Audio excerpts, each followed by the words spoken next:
Okay, thank you. I do want to start off by taking a minute to thanking you all, of course, for being such an integral part of the OFC journey.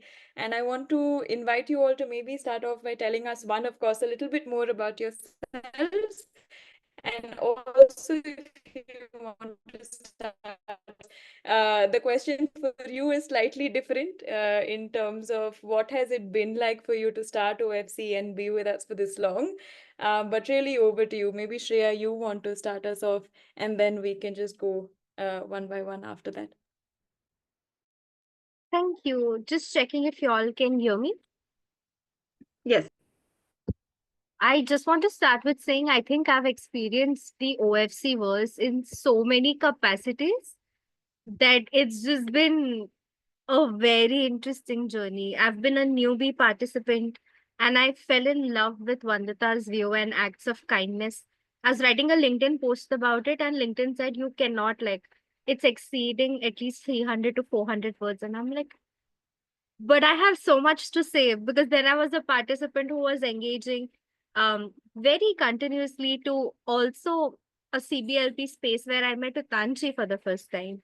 Kuhu was my coach, but the ultimate experience of the fellowship, the One Future Fellowship, is something I will never not talk about. So I will take a few seconds to speak about it.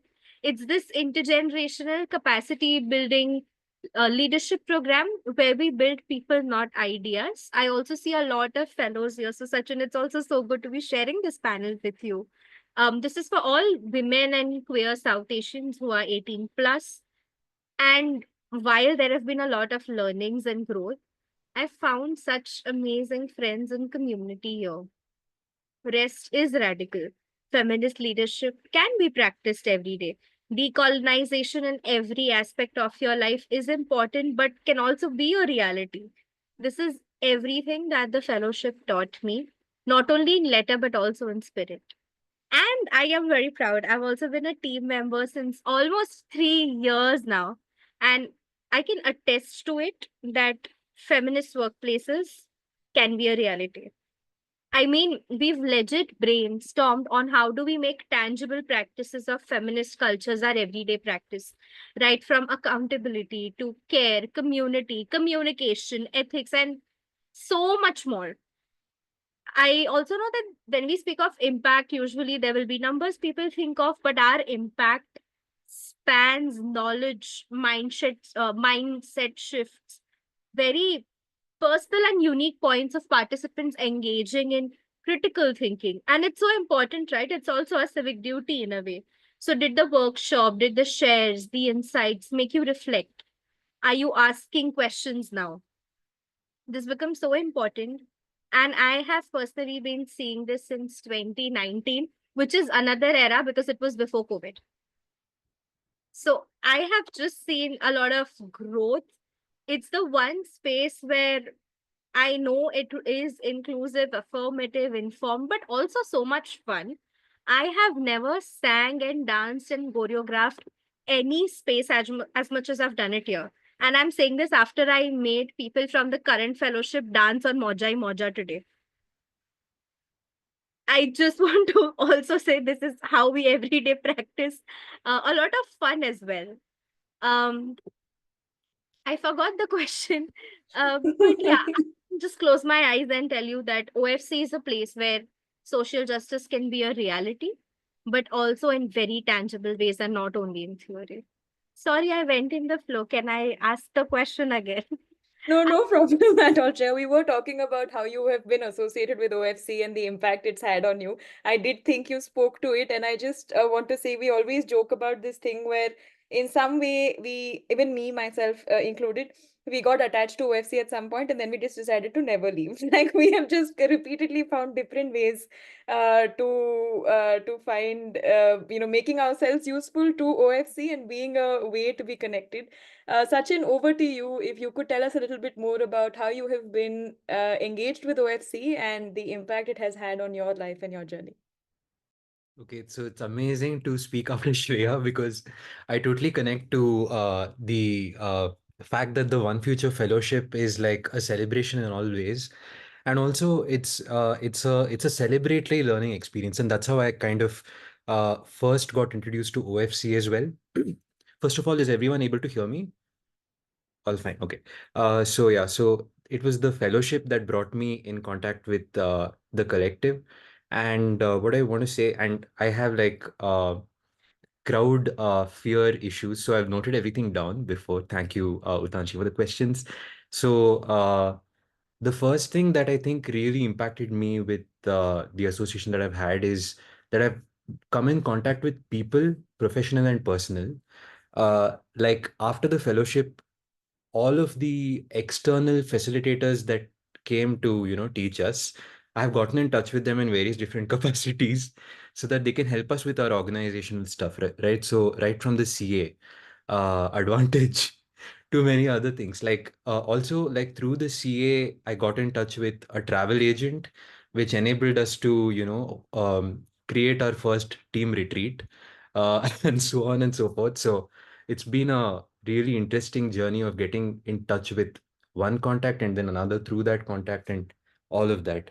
And I think also the community WhatsApp group is like a very vibrant place where you get instant replies to everything, especially from Vandita, contacts, support. That has been amazing to see. And I think that's very rare. Uh, and also personally, I think I've made very good friends. People from my fellowship have been parts of like multiple outings here in Bangalore with me, where we've gone on treks, we've gone on trampoline park, like adventures, and so on and so forth, where we have danced together, where we have sat and had a meal together, shared things together, bitched together, all of that kind of stuff. So it's been a really nice journey that way as well. Personally, we have a trip planned very soon in like maybe a month to go to Hampi with my friend Indu from the fellowship. So yeah, we made friends. Yeah. And also, I think one of the main impacts that I've had is that OFC models organizational behavior really well. And what I mean by that is, like, it's not very easy to reflect and apply the same principles that you want to see in the world in your own organization. And I've seen that many times in many social justice and social sector organizations that they preach one set of values, but they have a sort of reflective blindness or reflective bias towards applying that in their own organization. But I see that here in OFC, that kind of behavior does not exist, and it is really like an organizational role model for us at Beneath the Tree. And yeah, so that's something that we are actually very grateful for here at my organization. Just a little bit about my organization. We are an education social enterprise and a software consultancy company. Uh, so yeah, so we create programs for government schools where we bring together science learning by doing with the humanities.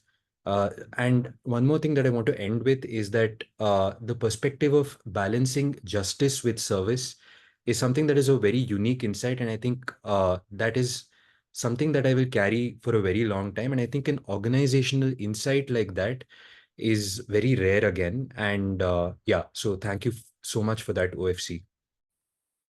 Thanks so much, Sachin. I just want to say, as someone who's been living in Bangalore and having the privilege of running into you and the other fellows here, I just want to say I feel very lucky. And now the question to you, Vandita. I know that you are, of course, the founder and the CEO of OFC, but what has been the impact of this work that you've been doing over the last 7 years in your life and in your journey? Thanks for that question. So I'm not at home, otherwise I would show you this box, which I've now digitized actually. So over the last 7 years, I would keep receiving like these messages and notes and letters and I don't know, postcards and just so many like messages from people who we have managed to impact in tiny or big ways. And it's really difficult because I'm always looking at, oh, we could scale this to 5 lakh people so easily, right? And is that what we should be doing? And I think for me, the measure of impact, before I speak to how it's changed me or what the impact has been on me, is just like that box of like messages. It's someone feeling that they were transformed enough to pick up a pen and paper of some sort and put together a 2 line note also, right? And I've received letters as well. So it's been incredibly just emotional and very like humbling to see that the small pieces of work that we've been able to do has been able to create the sort of impact in someone's life, that they would want to share that so actively with me, and I'm sure with other team members and community members as well. So I think that I would also show that in the fellowship, when we would talk about what's that one thing you keep with you, sort of, right? Like to keep you grounded. I think for me, when I started One Future Collective, which I think at that point was a good thing, I feel like I knew the answers. And I think that's necessary at 23, right? It's necessary to feel like you have the solution, you know the answer, you can figure it out. Because otherwise, you get restricted in your ability to start. And I think that's who I was a few years ago. And now I have a fairly decent understanding of what I don't know and what all I just absolutely cannot do myself or cannot happen.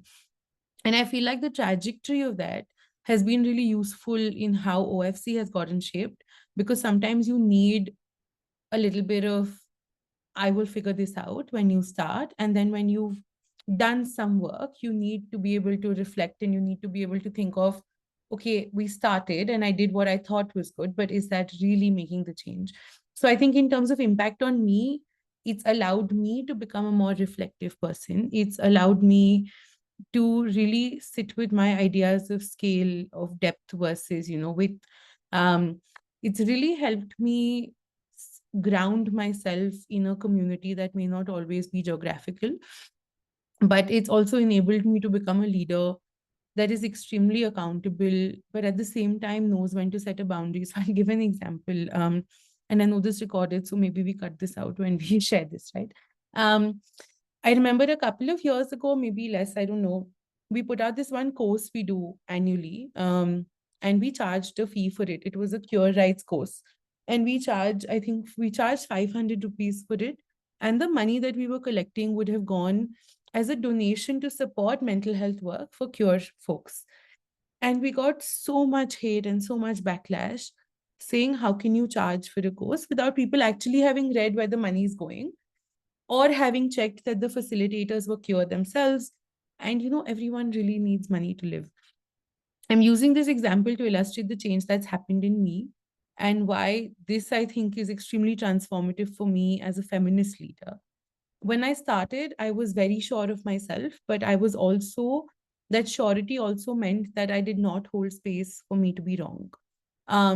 Which meant that when something like this would have come, I would have responded with an extreme apology, because I would have been scared for One Future Collective's reputation. And second, I would have been scared for my personal reputation. Would I have reflected on, were we wrong? Does something need to change? Or would it have been an optics based resolution? I don't know. I think it would have been an optics based resolution, right? Let's fix this because there are like 10,000 people on social media looking. When this incident happened, however, I noticed a shift in me where my team came to me in the way that I would have gone to someone had there been someone when I was 23.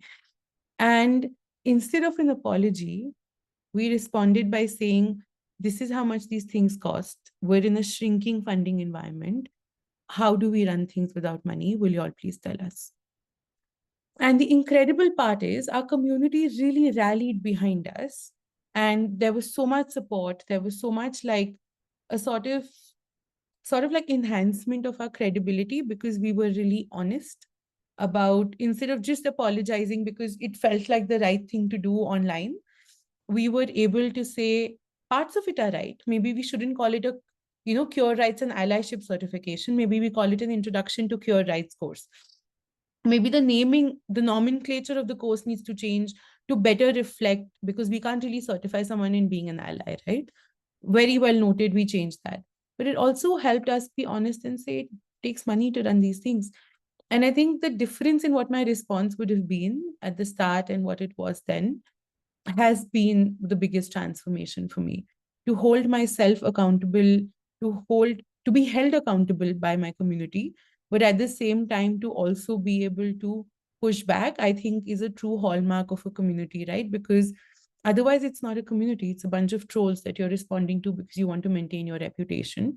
And when I say community, I don't just mean like followers on social media. I mean, actual people we work with, actual people that may not be based in, say, one pin code of Mumbai, but they're people we directly engage with across India and now across South Asia and the world. So yeah, I will stop there.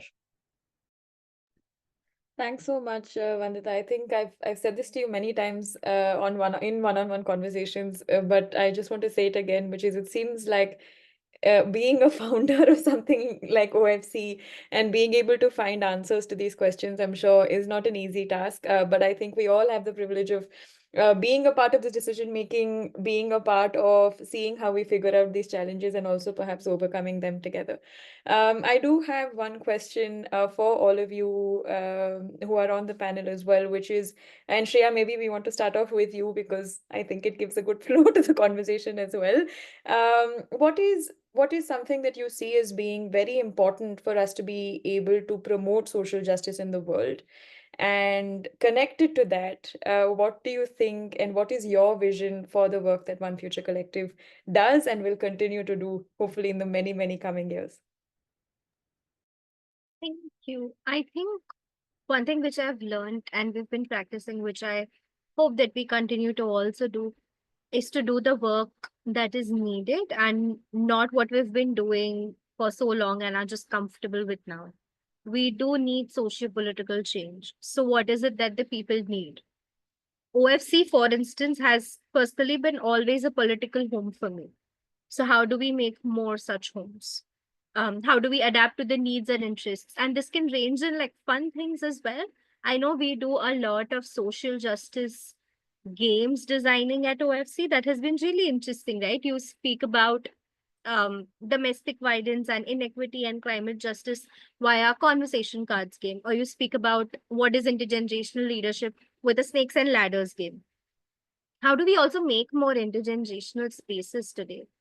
I think these are some very, very important things for us to just like continue doing, evolve, grow.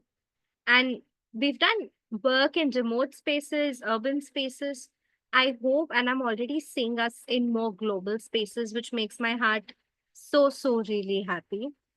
We also have something called as the Feminist Leadership Hub. It's an initiative for everyone to come together as feminist leaders. So, how do we continue identifying gaps for civic rights within civil society organizations? Work for it with a larger team with a lot of funding. And all of this while we continue and stay with our values of the ethic of hope and care.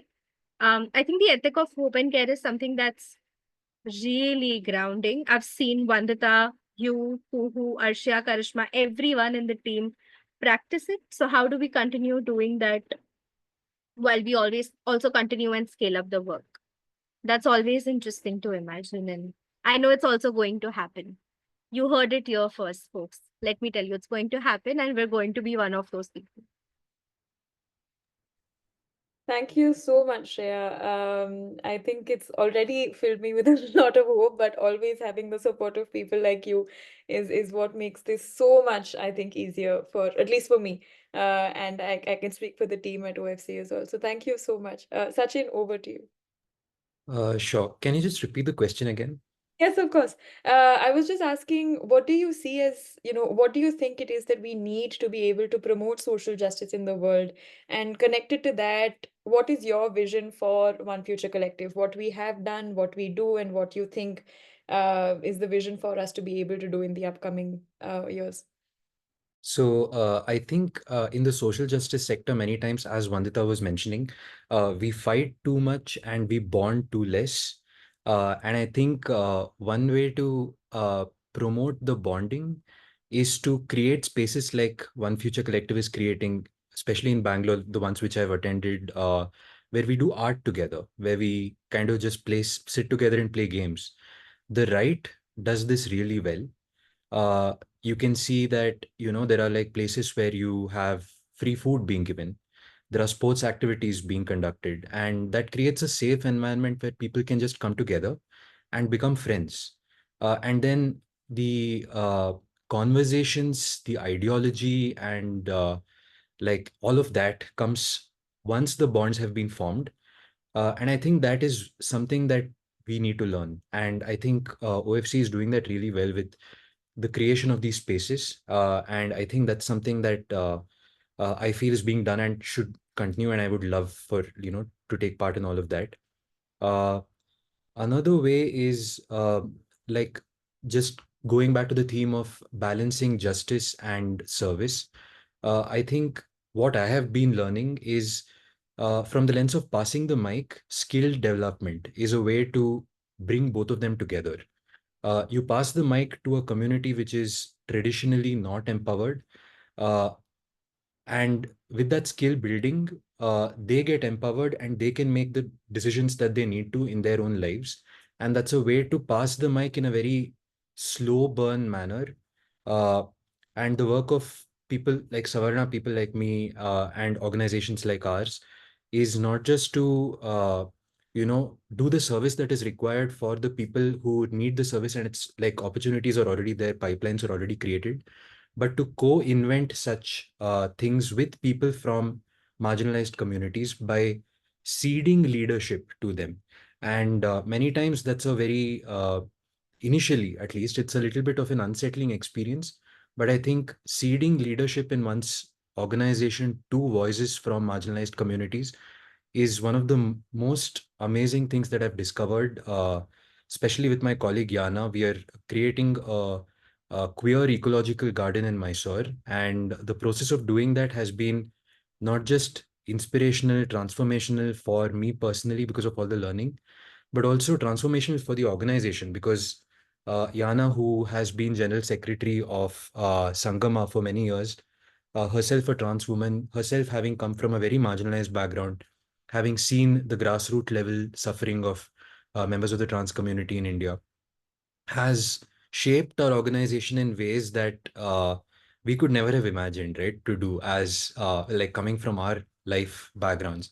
So a vision that I have for One Future Collective is to continue that work of creating those bridges, internally creating more spaces for marginalized folks also to get leadership positions, and also to continue to do the work that you do to bridge service and justice, like the spaces and programs that you have for uh, survivors of sexual and gender violence. So I think all of that work is very inspiring.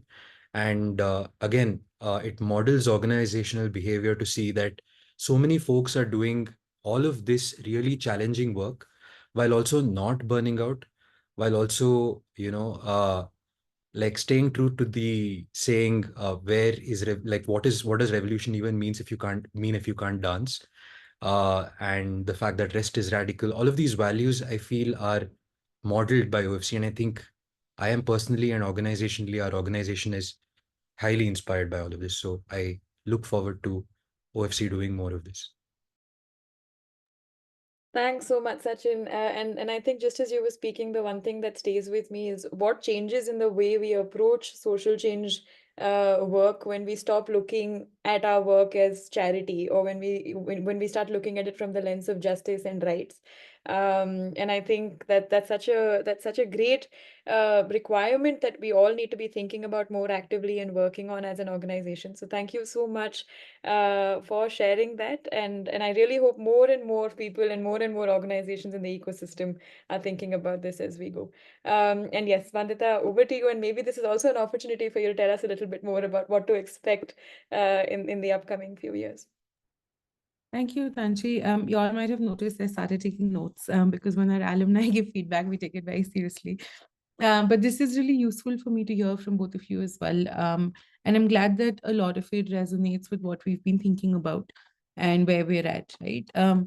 I think I'm going to start with the first thing, which for me is really important, I think both personally and for OFC, is I don't want the fear of the thing to overpower what we were created for.